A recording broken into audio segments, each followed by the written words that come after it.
O, andito na si Mayora para magbigay ng mga relief. Charot lang, hindi porket namimigay ng relief, may balak ng tumakbong mayor. Naksyuta?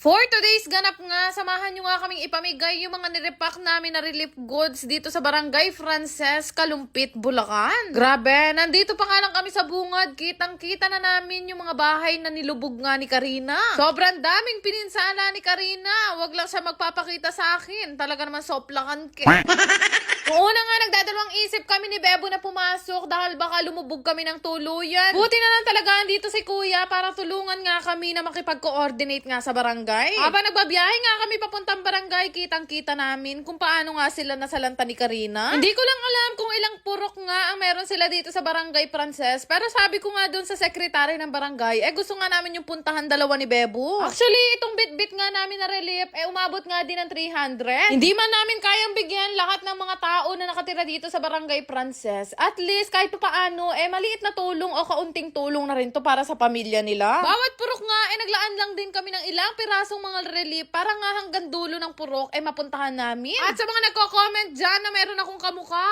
ay hindi po ako yun, Your Honor. May farm din po kami, pero hindi po ako doon lumaki. Grabe, no? Kitang-kita natin kung paano nalubog itong Kalumpit, Bulacan. Pero ganun pa man, kitang-kita mo pa rin ang pagiging masiyahin ng mga Pilipino, nakangiti pa rin talaga sila. Habang lumalayo nga kami, lumalalim din ang tubig. Pagdating nga namin sa purok na to, napakaraming ang taong pumila at talaga nagpapasalamat sila na nagpunta nga kami dalawa ni Bebo. At kung tutuusin nga, halos 1 linggo na ang nakalipas pagkatapos ng bagyo, pero ganyan pa rin kalalim ang tubig sa kanila. Ang advantage naman daw, meron silang libreng car wash araw-araw. Nakakatuwa lang na kahit sa ganitong mga kasimpleng bagay, nakakapagpasaya tayo ng tao. O diba, dati sa nakshuta lang kayo natutuwa, ngayon sa relief ko na. At habang tumatagal, mukhang gusto ko na nga rin maniwala sa inyo na parang kahawig ko na nga siya, Your Honor. Pero huwag kayo mag-alala, wala naman akong balak humabol na mayor. Sadyang dati pa lang, kahit hindi pa ako nag-i-start mag-vlog, mahilig na ako mag-share ng blessings ko sa buhay. Sana all. At tuwing tumutulong nga ako, hindi ako naghahanap o naghihintay ng kahit anumang kapalit. Wala talaga akong ibang hinihintay, sapat na sa akin si Bebo. Tsare! At sobrang nakakagalak lang at nakakataba ng puso na tinatawag nila yung pangalan ko. In fairness, napapanood nila ang Disney Princess. Marami nga nagsasabi na iba nga daw ang itsura ko sa personal. Meron namang iba na sinasabi, kalati na pala lupa. Kaya naman dinagdagan ko ng 1 gatang ang bigas nila. Lilinawin ko lang po sa inyo, hindi ko lahat nabigyan ang mga tao dito sa Barangay Frances, Kalumpit, Bulacan. Yan lang po kasi ang nakayanan ng Disney Princess. At sobrang sarap sa pakiramdam yung naririnig ko kayo sinasabihan nyo akong thank you at maganda. Noong mga oras nga na to ay nakakailang purok na nga rin ang napuntahan namin lahat. Buti na lang din talaga ay meron nga tumulong sa amin na magpunta nga sa bawat purok kasi hindi naman namin alam yung lugar na to. Meron nga mga purok na halos hindi naman masyadong nilubog pero merong mga purok na halos nasa West Philippine Sea na.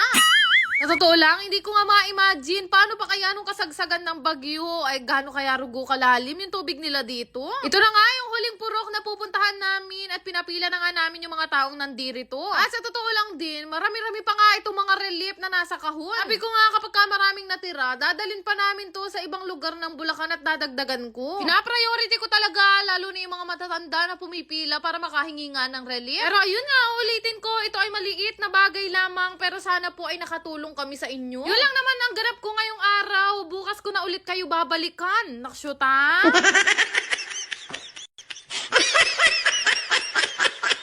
Salamat!